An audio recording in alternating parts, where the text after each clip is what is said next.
दोस्तों, अगर आप इलेक्ट्रॉनिक्स के टेक्नीशियन हैं या मोबाइल रिपेयरिंग के टेक्नीशियन हैं तो ये वीडियो ज़रूर देख लेना।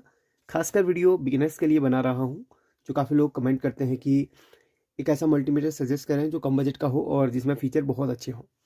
तो मैंने काफ़ी ढूँढे और बहुत सारे मल्टीमीटर मेरे पास भी है जो थोड़ा सा कॉस्टली हैं और कुछ ऑटोमेटिक भी हैं, कुछ इसमें सेमी ऑटोमेटिक भी हैं।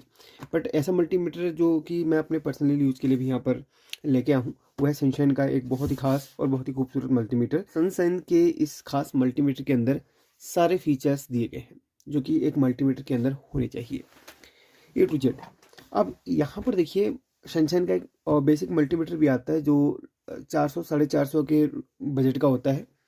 वो भी अगर आपने मेरे शॉप के स्टूडियो के अंदर देखा होगा तो मैं उसी को इस्तेमाल करता हूँ। वैसे तो मल्टीमीटर हमारे पास बहुत सारे हैं, बट मैं पर्सनली उन मल्टीमीटर्स को इस्तेमाल करना ज़्यादा पसंद करता हूँ जो यूज़र फ्रेंडली हो, जिनको हम इजीली इस्तेमाल कर सकें, ज़्यादा इसमें भर भर के उसमें चीज़ें नहीं दी गई हैं। अच्छा, जो मल्टीमीटर मैं इस्तेमाल यहाँ पर करता हूँ अभी इस वक्त, इससे पहले मैं मल्टीमीटर इस्तेमाल करता था ये वाला, जो कि अपने पास ये बाबा टूल्स का है। इस मल्टीमीटर के अंदर ऑटोमेटिक होने के साथ साथ सारे यहाँ पर फंक्शन दिए गए हैं। बस इसमें एक चीज़ मुझे लगी कि जब मैं वीडियो बनाता था तो इसकी डिस्प्ले थोड़ा सा ना बाहर का शीशा गंदा होने की वजह से इसमें प्रॉपर नहीं दिखाई देता मुझे। तो इसके बाद फिर मैंने ये वाला ट्राई किया। ये मल्टीमीटर भी बहुत अच्छा है, बट इसमें एक चीज़ मुझे लगी, इसमें डायोड और बजर एक साथ नहीं है। यानी कि बजर के लिए अलग मोड और डायोड के लिए अलग मोड। ये मुझे थोड़ा सा अनकंफर्टेबल लगता है, आप में से कई लोगों को भी शायद लगता हो। तो मुझे ऐसा मल्टीमीटर चाहिए था जो कम बजट का तो हो, लेकिन उसमें डायोड और बजर एक ही साथ दिया गया हो। तो इससे जो है ना, थोड़ा एक डायोड को चेक करने में मुझे थोड़ा कंफर्टेबल फील होता है। शॉर्ट हो तो पता चल जाता है। तो डायोड की रेंज में वो मल्टीमीटर है जो बीप नहीं करता है। तो इसमें क्या है, बड़ा खास दिया गया है, डायोड और बजर साथ में दिया गया है। अगर आप भी इन चीज़ों को फील करते हैं तो मुझे कमेंट करके जरूर बताइएगा। तो चलिए अब शुरुआत करते हैं, इसके अंदर क्या क्या चीज़ें मुझे मिल रही हैं। अच्छा, इसका प्राइस भी मैं आपको बता दूंगा, क्योंकि भैया ये कोई पेड प्रमोशन वीडियो तो है नहीं, पर्सनली यूज़ के लिए मैं लेके आया हूँ। इसके अंदर इसका मे भी यूजर मैनुअल इसको स्कैन करके मिल जाएगा। इसकी प्रोब है और साथ में इसके टेम्परेचर की प्रोब इसमें दी गई है। प्रोब की क्वालिटी अच्छी है, सनशाइन के सभी मल्टीमीटर के अंदर प्रोब की क्वालिटी अच्छी होती है। इसको मैं ऑलरेडी कट कर चुका हूँ, इसके अंदर बैटरी को लगा चुका हूँ, ठीक है। वो चीज़ मैं क्लियरली बता देता हूँ, क्योंकि बैटरी लग के नहीं आती, अलग से यहाँ पर आती है। स्क्रीन थोड़ा सा बड़ी है, क्योंकि स्क्रीन का साइज़ जहाँ पे बड़ा होता है काम करने में मज़ा उतना भी आता है, क्योंकि भाई हमें क्लियरली दिखना चाहिए, हर चीज़ विजिबल होनी चाहिए। अगर मल्टीमीटर्स की बात करूँ तो लगभग 7 या 8 कंपनी के मल्टीमीटर्स मेरे पास मौजूद हैं, अलग अलग फीचर के साथ में। कुछ नए नए हर किसी मल्टीमीटर के अंदर कुछ नया देखने को मिलता है।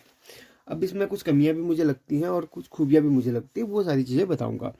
अब देखिए, सबसे पहले तो मैं इसमें इसकी ओरिजिनल प्रोब मैं निकालूंगा नहीं, क्योंकि इसको पैक रहने दूंगा, क्योंकि मैं ज़्यादातर यही वाली प्रोब यूज़ करता हूँ, मैकेनिक कंपनी की ये वाली प्रोब यूज़ करता हूँ, जो कि काफ़ी शार्प है। ये छोटी छोटी कंपोनेंट्स को चेक करने के लिए काफ़ी बेस्ट होती है। अब इसमें मैं कॉमन एंड यहाँ पर लगा लूँगा। अच्छा, यहाँ पर अगर आपको वोल्टेज मेजरमेंट करना हो, रेजिस्टेंस मेजरमेंट करना हो, फ्रीक्वेंसी मेजरमेंट करना हो, डिग्री सेल्सियस, डिग्री फ़ारेनहाइट जो कि टेम्परेचर मेजरमेंट करना हो, डायोड, कैपेसिटर, बजर, सब कुछ रेड प्रोब तब आपकी यहाँ होनी चाहिए। अगर आपको मिली एम्पेयर मेजरमेंट करना हो, रेड प्रोब इधर होनी चाहिए। 10 एम्पेयर तक का आपको एम्पेयर चेक करना हो तो ये आपको इधर रखना है, ये हमेशा इधर ही रहेगा, कॉमन का हमेशा। ट्रू RMS वाला ये मल्टीमीटर है। तो चलिए अब स्टार्ट करते हैं। इसके पीछे जो है 9 वोल्ट की बैटरी लगती है, इस तरीके की 9 वोल्ट की बैटरी लगती है। नॉर्मल AA, AAA सेल इसके अंदर नहीं लगते। अच्छा, यहाँ पर थोड़ा सा सेक्शन समझा देता हूँ आपको। अच्छा, इसमें क्या क्या खास चीज़ें हैं पहले वो दिखा दूँ। इसमें होल्ड सेलेक्ट और बैकलाइट का यहाँ पर फीचर दिया गया है। होल्ड सेलेक्ट, वैसे होल्ड की जो ज़्यादा पड़ती नहीं है, सिलेक्ट तो ठीक है, अलग मोड में स्विच करना हो तो। और बाकी ट्रू ये तो मुझे नहीं पता, यूजर मैनुअल देख के पता चलेगा, अगर आपको पता तो बताएं ज़रूर। अब ये तो NPN PNP मल्टीमीटर के अंदर होता ही है, क्योंकि यहाँ पर अगर आपको ट्रांजिस्टर चेक करना हो NPN या PNP, यहाँ पर HFE वैल्यू निकालने के लिए ये सेक्शन दिया गया है। बाकी यहाँ से हम HFE, अगर हमको HFE वैल्यू चेक करनी हो तो आपको यहाँ पर इसको यहाँ पर रखना है और यहाँ पर ट्रांजिस्टर को चेक करना है। तो इसमें इसको आप अगर इस्तेमाल करना चाहते हैं तो यहाँ पर होना चाहिए। अब यहीं से हम आगे को चलते हैं। ये वोल्टेज और ये डीसी का साइन है, तो यहाँ से हम 1000 volt DC, 200 volt DC, 20 volt, 2 volt, 200 milli volt, यहाँ तक ये वोल्टेज का यहाँ पर ये जो है सेक्शन दिया गया है। तो अगर आप नॉर्मली 12 वोल्ट तक में काम कर रहे हैं तो आप 20 वोल्ट पे इसको सेलेक्ट करके कर सकते हैं। इसमें ऑटोमेटिक का कोई ऐसा वो नहीं दिया गया है, ठीक है, ऑटोमेटिक नहीं है, आपको अलग अलग रेंज में इसको सेट करना पड़ेगा। तो मुझे ऐसे ही टाइप का चाहिए तब मैंने इसको लिया हुआ है। ऑटोमेटिक में काफ़ी बार क्या होता है ना, वैल्यू चलती रहती, तो उसमें थोड़ा सा कन्फ्यूजन मुझे होता है। देखिए सबकी अपनी भी चॉइस है, मुझे ज़्यादा बेटर वही लगता है जिसमें रेंज सेलेक्ट करना होता है। बस कमी मुझे एक लगती है, आगे बताऊँगा आपको मैं। अब ये यहाँ से ये वोल्टेज और ये एसी का साइन है, तो यहाँ से ये येलो पट्टी है, 20 volt AC, 200 volt AC, 750 volt AC, 750 volt तक ही आप इसमें चेक कर सकते हैं। तो ये एसी का यहाँ पर जो है रेंज है। उसके बाद एनसीवी, यानी कि अगर आपको नॉन कॉन्टैक्ट वोल्टेज चेक करनी है, तो जैसे कि आप इस जगह पर इसका क्या होता है ना, सेंसर होता है। तो जैसे आपको कहीं पे चेक करना किसी लाइन के अंदर, वायर के अंदर फेज चल रहा है कि नहीं, कहीं वायर से कहीं से ब्रेक तो नहीं है अंदर से, तो उस कंडीशन में आपको एनसीवी इस तरीके से चेक करना होता है। चलिए अब इसको फिलहाल ऑफ कर देता हूँ मैं। तो ये है, यहाँ पर एम्पियर का है, तो यहाँ से 10 एम्पियर, पहले एम्पियर है डीसी का, तो maximum 10 ampere, 200 milli ampere, 20 milli ampere, 2 milli ampere. तो एसी का साइन है, एसी में भी 10 एम्पियर तक ही चेक करेगा, तो minimum 20 milli ampere, maximum 10 ampere AC में भी। अब थोड़ा सा आगे चलते हैं, ये टेम्परेचर का है, डिग्री सेल्सियस, डिग्री फ़ारेनहाइट। यहाँ पे सेलेक्ट स्विच है, अगर आपको सेल्सियस रखना है सेल्सियस, फ़ारेनहाइट रखना है फ़ारेनहाइट, अभी आपको दिखा दूंगा आगे। और ये बजर और डायोड एक ही साथ में दिया गया, जो कि मुझे इसी काम के लिए इसमें लिया हुआ है। तो सबसे ज़्यादा कंपोनेंट इसी के अंदर चेक होते हैं।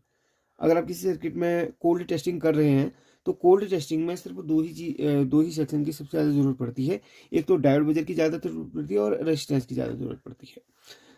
तो यहाँ पर ये डायोड बजर है। तो कोल्ड टेस्टिंग के अंदर आपको ट्रांजिस्टर चेक करना होता है, डायोड चेक करना होता है, जेनर डायोड चेक करना होता है, कैपेसिटर शॉर्ट है या नहीं वो चेक करना होता है। और यहाँ पर बजर का इस्तेमाल, जैसे कि आपको कोई लाइन ट्रैक, जैसे ये ट्रैक जा रहे हैं, ये बीच में कहीं ब्रेक तो नहीं है, वो चेक करने के लिए बजर रेंज की जरूरत पड़ती है। किसी रेसिस्टर को चेक करना है सर्किट के अंदर, तो यहाँ से लेकर यहाँ तक ये रेसिस्टर का यहाँ पर ये रेंज है। अब यहीं पर ये चीज़ मुझे थोड़ा सा वो लगती है कि हाँ, ऑटोमेटिक यहाँ पर नहीं दिया, क्योंकि हालांकि ये ऑटोमेटिक मल्टीमीटर नहीं है। तो इसमें क्या है ना, जैसे येलो वाले मल्टीमीटर की तर्ज पे बनाया गया है, लेकिन ये थोड़ा सा एडवांस है और थोड़ा सा प्रोटेक्टेड है। ऑटो पावर ऑफ इसके अंदर दिया गया है, अगर आप कुछ देर चलाना इसको छोड़ देंगे तो ऑटोमेटिकली ऑफ हो जाएगा। अब यही चीज़ होती है, जब हमें बार बार रेजिस्टेंस को चेक करना होता है सर्किट के अंदर, उसको बार बार हमें सिलेक्ट करना होता है, इसमें। तो ये जो है थोड़ा सा मुझे अटपटा लगता है। तो मैंने इस काम के लिए इसको नहीं लिया हुआ है, मैंने लिया सिर्फ डायोड बजर के लिए। और रेजिस्टेंस के लिए मैं जब भी सर्किट पे कोई काम करता हूँ, तो हमेशा 2 मल्टीमीटर मेरे पास रहते हैं। एक को मैं रेजिस्टेंस पे सेट कर देता हूँ और एक को डायोड बजर में सेट कर देता हूँ। तो फिर मैं क्या करता हूँ, इनसे इस तरीके से मैं सामने रख के काम करता हूँ, ताकि मुझे बार बार रेजिस्टेंस से डायोड मोड में उसको शिफ्ट ना करना पड़े, बार बार ये मुझे दिक्कत आती है। तो ये मेरा पर्सनल प्रॉब्लम है, ठीक है। तो जैसे मुझे रेजिस्टेंस चेक करनी हो, तो इसकी पकड़ के मैं रेजिस्टेंस चेक करने लगता हूँ। और जैसे कि इसमें तो डायोड मोड है, तो इसमें जैसे डायोड चेक करनी हो तो इस तरीके से करने लगता हूँ। जैसे कि डायोड चेक करनी है, इस तरीके से मैं डायोड चेक करने लगता हूँ। ये डायोड है और फास्ट रिस्पॉन्स है इसका। अब बजर की रिस्पॉन्स आपको दिखाता हूँ, बहुत फास्ट रिस्पॉन्स बजर का है। कहीं भी काफ़ी बार हमें ज़रूरत पड़ती है कि भी शॉर्ट सर्किट चेक करना है या ट्रैक चेक करना है। जैसे कि ये ट्रैक यहाँ से जा रहा है, ये ट्रैक यहाँ से जा रहा है, पता नहीं इंटरनली कहाँ कहाँ तक जा रहा है, तो उसे चेक करने के लिए ये देखिए यहाँ तक जा रहा है ट्रैक। मैं ये देखिए इसके एमसीयू के इस पॉइंट तक वो ट्रैक जा रहा है, ये चेक करने के लिए। और ये ट्रैक और कहाँ कहाँ जा रहा है, इस पॉइंट तक जा रहा है, इस पॉइंट तक जा रहा है। तो इसलिए मुझे ऐसे मल्टीमीटर की ज़रूरत होती है जो फास्ट अपना रिस्पॉन्स दे। तो अब आप समझ गए, एक तो ट्रैक चेक करने के लिए, क्योंकि काम अपना बहुत फास्ट है तो मल्टीमीटर भी हमने फास्ट वाला ही चुना है। अब जैसे रेजिस्टेंस चेक करनी हो तो इसमें भी एक प्रोब सेट करके रखते हैं और फटाफट रेजिस्टेंस चेक करते हैं। तो इसलिए मैंने इसको चुना हुआ है स्पेशली इस फीचर के लिए। लगभग इसका जो प्राइस है 1200 रुपये के आसपास है, हो सकता है कहीं कम हो कहीं पे ज़्यादा हो, तो क्लियरली मैंने इसका रेट बता दिया। आज की डेट पे इसका रेट इतना ही है। हो सकता है आज से 2 साल बाद या 3 साल बाद अगर आप इस वीडियो को देख रहे हो तो रेट हो सकता है इसके 200 रुपये हो जाए, 300 रुपये हो जाए, 500 रुपये हो जाए, ये मुझे नहीं पता। बट आज की डेट में देख लेना इसका रेट 1200 रुपये के आसपास है। हो सकता है कहीं पर आपको कम ज़्यादा मिले, वो क्लियरली मैंने बता दिया। तो बहुत ही सिंपल मल्टीमीटर है काम करने के लिए। अच्छा, यहाँ पर देखिए डायोड और बजर है। इससे आप सिर्फ डायोड के अंदर स्विच हो सकते हैं, सिर्फ बजर के अंदर आप, और इसको दबा दोगे तो डायोड बजर साथ में होगा। डायोड चेक करें तो डायोड पे ये वैल्यू दिखाएगा, बजर पे वैल्यू दिखाएगा। APO out of power of, बस इतना सा ही है। जैसे आप येलो मल्टीमीटर चलाते हैं बिल्कुल वैसा ही है। थोड़ा सा फीचर अगर देखें तो इसमें एक्स्ट्रा मिले। हाँ, मल्टीमीटर के अंदर एक चीज़ नहीं मिलती कैपेसिटी चेक करने का। इसके अंदर कैपेसिटी हम चेक कर सकते हैं इस वाले सेक्शन में, ठीक है, इस बारे में। बाकी इसमें एक्स्ट्रा हमें एसी एम्पियर मिल जाता है, इसकी ज़रूरत नहीं है। अगर आप कोल्ड टेस्टिंग का सर्किट में कोल्ड टेस्टिंग कर रहे हैं तो आपको डायोड बजर की ही आवश्यकता पड़ेगी। और अगर आप इन सर्किट्स पे रिपेयरिंग कर रहे हैं छोटे छोटे जो 12 वोल्ट तक में ही काम करते हैं, तो फिर आपको यहाँ पर सिर्फ डीसी में 20 वोल्ट वाले की जरूरत पड़ेगी। अगर आपको एक रेजिस्टेंस की वैल्यूज़ पता है, कलर कोडिंग के हिसाब से या एसएमडी कोड के हिसाब से रेजिस्टेंस की वैल्यू पता है, तो आप रेजिस्टेंस पे इस तरीके से स्विच करके आप उनकी वैल्यू बता सकते हैं। लेकिन दिक्कत क्या है, बार बार आपको सेलेक्ट करना पड़ता है, ये बड़ी समस्या है इसके अंदर। ये आपकी 10K की है तो 7.8 बता रही है। सर्किट में लगे लगे रेजिस्टेंस ऊपर नीचे दिखाती है, इस पर ज़्यादा वो नहीं करना है, ठीक है। अगर मैं यहीं पर उस रेजिस्टेंस को इसके अंदर चेक करता हूँ इस मल्टीमीटर के अंदर, तो उसकी वैल्यू क्या दिखाता है 103 की। ये देखिए वही दिखा रहा है, बिल्कुल लगभग वही 7.7 के आसपास है, वे 10K की, ठीक है। चलिए, तो अगर आपको ये वीडियो अच्छी लगे तो लाइक करके शेयर कर लेना।